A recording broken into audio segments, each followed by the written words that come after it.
아버지를 아버지라 부르지 못한 홍길동처럼 내 집을 내 집이라 부르지 못하는 입주자들이 있습니다. 서울 강남 재건축 아파트 단지에서 벌어진 입주 중단 사태, 어떻게 된 일이고 시사점은 뭔지 김인만 부동산 경제연구소장 함께하겠습니다. 네, 소장님 어서 오십시오. 안녕하세요. 네. 이게 재건축하려고 다 지었는데 또 못 들어가는 그런 아파트 단지 어디예요? 둔촌주공은 공사가 중단됐다면 이 아파트는 입주가 중단됐었는데요. 네. 어느 아파트냐면 개포주공 4단지를 재건축한 개포자이 프레지던스 아파트입니다. 2월 28일부터 입주를 시작한 네. 따끈따끈한 새 아파트입니다. 이름 들으니까 기억납니다. 소장님 네. 왜 저희 프로그램 나오셔서 여기 입주 물량 많이 나오니까 네. 전세값 떨어질 거다 뭐 이런 얘기 하셨던 그 아파트 아니에요? 네, 맞습니다. 바로 그 아파트인데요. 35개동 3,350세대, 굉장한 대단지 아파트인데 네. 위치를 보면은요. 개포동역 남쪽에 위치하고 있고요. 삼성 서울병원도 가까운 대단지에 굉장히 좋은 아파트인데 입주에 제동이 걸렸습니다. 아니 주변 집값까지 떨어뜨려 놓고 왜 입주가 안 됐던 겁니까? 이게 소송이 문제인데요. 보통 소송을 하면 조합이나 뭐 다른 문제, 건설사들 이런 갈등 때문에 소송을 하는데 네. 이번에는 유치원하고 소송이 붙었습니다. 그러니까 그 유치원도 재건축 이전부터 조합이랑 같이 있었던 그렇죠. 그 단지 안에 있던 유치원인데 이해관계 때문에 이제 소송을 하게 되는데요. 쟁점은 두 가지입니다. 하나는 위치 예. 그대로 있게 해달라는 거고요. 또 하나는 땅. 단독 필지를 그대로 해달라는 네. 쟁점 때문에 두 가지 쟁점에서 소송이 붙었습니다. 이 두 가지 쟁점으로 지금 현재 두 가지 소송이 진행 중이다. 네네. 자, 먼저 위치. 일단 그 유치원이 원래 있던 자리가 있었을 텐데 네. 뭐 무슨 이유 때문에 이 위치가 문제가 된 겁니까? 처음에는 이제 유치원이 그대로 있던 위치를 인정해달라고 했고요. 조합에서도 알았다, 그대로 하겠다라고 했는데 네. 법이 바뀝니다. 교육, 환경, 영향 평가에서 이 자리는 일조권 확보가 안 되기 때문에 유치원을 지을 수가 없다. 라는 답이 나오니까 조합과 유치원이 이제 협의를 해야 되는데 잠시만요. 무슨 법이 바뀌었다는 건가요? 교육, 환경, 영향 평가가 바뀌었습니다. 예. 그래서 평가를 받아서 이게 유치원생들이 햇볕을 보면서 좋은 환경에서 교육을 받아야 되는데 지금 위치는 아파트 단지에 둘러싸여서 일조권이 예. 안 나온다. 여기는 허가가 안 나온다라고 답이 나오니까 네. 이제 위치를 옮겨야 되는데 여기서 합의가 안 됩니다. 유치원 입장에서는 내가 다른 자리, 좋은 자리를 해달라. 조합에서는 안 된다라고 해서 협의가 안 되다 보니까 네. 조합에서 일방적으로 위치를 정해서 이렇게 진행이 된 사업입니다. 그러니까 아직 착공 전에 네. 갑자기 이제 교육법이 바뀐 거잖아요. 네네. 일조권이 확보 안 되면 유치원 못 짓는다. 그럼 방법은 두 가지잖아요. 조합 입장에서는 설계를 변경해서 층을 깎든지 네. 아니면 유치원이 볕 잘 드는 대로 나가든지 네. 거기서 합의가 안 됐다는 얘기죠. 둘 중에 하나인데 자 설계에서 아파트를 깎아버리고 유치원을 그 자리로 하려면 결국 일반 분양이 줄어들게 되고 조합 입장에서는 이제 이익이 줄어들기 때문에 네. 절대 수용할 수가 없고 위치를 옮겨야 되는데 이 부분이 이제 합의가 안 되는 거죠. 네. 서로 합의가 안 되는데 사업 기간이 길어지게 되면 유치원 그 조합 입장에서는 뭐 대출 이자라든지 사업 비용이 커지게 되니까 그냥 일방적으로 지금 예. 자리를 정해서 진행을 시켜버렸습니다. 그래서 소송이 붙었다. 그래서 그렇죠. 결과는요? 소송 결과는 법원에서는 조합 손을 들어줬습니다. 조합 승. 왜냐하면 이거는 법이 환경영향평가가 이렇게 나왔기 때문에 예. 어쩔 수가 없다. 아파트를 깎을 수는 없지 않느냐. 이거는 조합이 불가피하게 어쩔 수가 없었다라고 네. 해서 조합의 손을 들어주었습니다. 알겠습니다. 그러면 두 번째로 이 땅이 또 문제가 됐다는데 네. 이거는 어떤 쟁점이에요? 두 번째는 땅인데요. 원래 땅을 가지고 있었습니다. 유치원에. 아파트 안에 땅인데 그 땅은 단독 필지, 온전히 유치원 땅이었거든요. 예. 재건축을 하게 되면 이제 다 밀어버리고 멸시를 하고 공유 지분으로 바뀌게 되는데 네. 유치원에서는 나 원래 단독 필지였으니까 내 땅을 그대로 인정해줘 라고 하고 있고요. 조합에서는 안 돼. 똑같이 공유 지분. 그러니까 네. 그 우리 대지 지분이라고 하죠. 지분으로 가지고 가라고 해서 또 협의가 안 되다 보니까 예. 또 소송으로 진행이 됐는데 잠시만요. 근데 이미 조합원에서 네.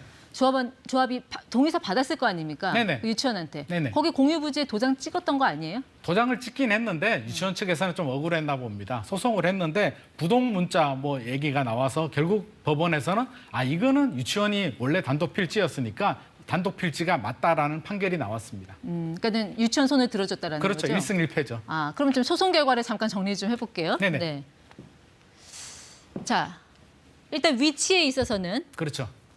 위치는 조합이 승. 조합이 승. 일조권 때문에 어쩔 수가 없기 때문에 네. 이거는 불가피하다라고 보고 조합의 손을 들어주었습니다. 예. 그리고 땅 두 번째, 문제에 있어서는 땅은 원래 단독 필지였기 때문에 이거를 공유 지분으로 바꾸는 건 부당하다라고 해서 이번에는 유치원 손을 들어주게 됩니다. 네. 그런데 이게 이 소송 결과가 네. 입주 중단하고 무슨 관련이 있는 거예요? 이게 시기가 중요한데요. 네.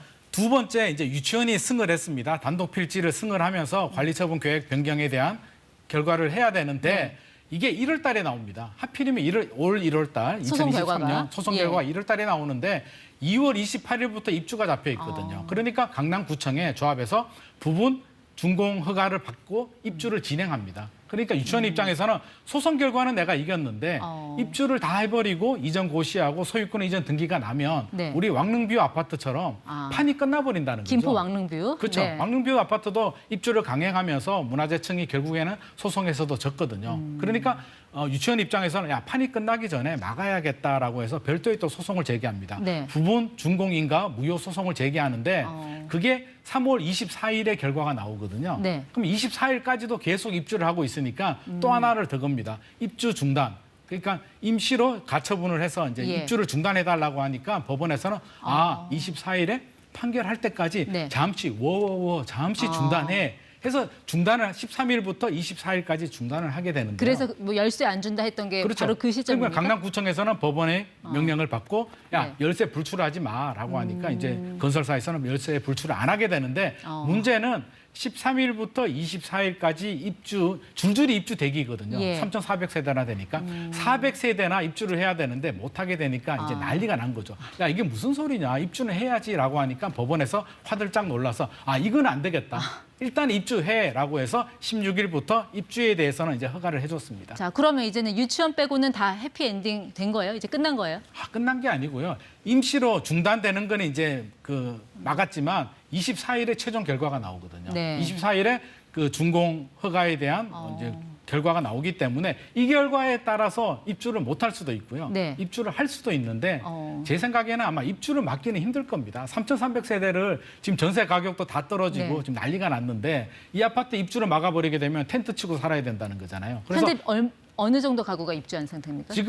지금은 아직까지는 3,300세대 중에 아직 입주 안 한 단지들이 훨씬 더 많죠. 예. 이제 한 800세대 정도 아직 입주를 못 한 것 같습니다. 그러면 나머지 세대들은 난리가 나기 때문에 아마 입주는 허용하되 예. 아직 쟁점 결과가 안 나왔잖아요. 유치원이 또 손해보면 안 되기 때문에 네. 최종 결과가 나오기 전까지는 예. 이전 고시를 못하게 해서 결국 소유권 이전 등기는 못하게 이렇게 막을 가능성이 상당히 높습니다. 아니 입주는 되는데 네. 등기가 안 나오면 그때 입주자들한테 어떤 일이 벌어지게 되는 겁니까? 입주자들 입장에서는 이제 등기가 안 나온다는 얘기는 등기부 등본이 안 나온다는 얘기고요. 네. 그렇다면 결국 집을 팔 때 처분할 때 문제가 될 수도 있고요. 예. 대출을 받을 때 문제가 될 수도 있고 세입자 입장에서는 전입 신고는 할 수 있지만 찝찝한 거죠. 등기가 안 난 집에 내가 들어가기 찝찝하니까 결국에는 전세 가격이나 매매 가격이 주변 시세보다 낮아질 수밖에 없으니까 집주인들 입장에서는 재산권 침해의 소지가 있습니다. 그럼 이렇게 아파트 중에서 이런 이유로 등기가 안 나는 사례가 또 있어요? 이게 아니면 특이한 사례인 거예요? 특이하진 않고요. 이런 일들이 종종 발생하는데 네. 우리가 많이 알고 있는 헬리오시티. 가락시형을 재건축한 헬리오시티도 조합 내부에 소송이 걸리고 문제가 있어서 아파트를 입주를 했는데 이게 네. 등기가 안 나온 적이 있었고 한 2년 정도 안 나왔고요. 예. 공덕 1구역을 재개발한 공덕 자이 같은 경우는 무려 6년 동안이나 토지 등기가 안 났습니다.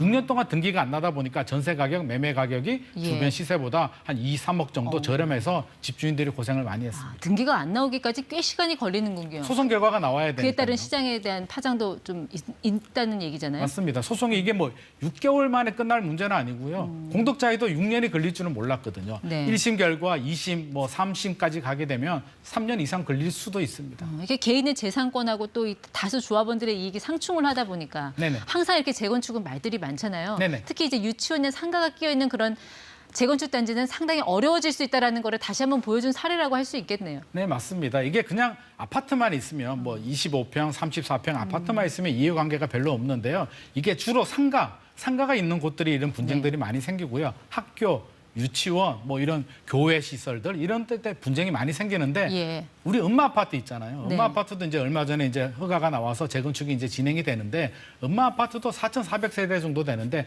상가가 굉장히 많거든요.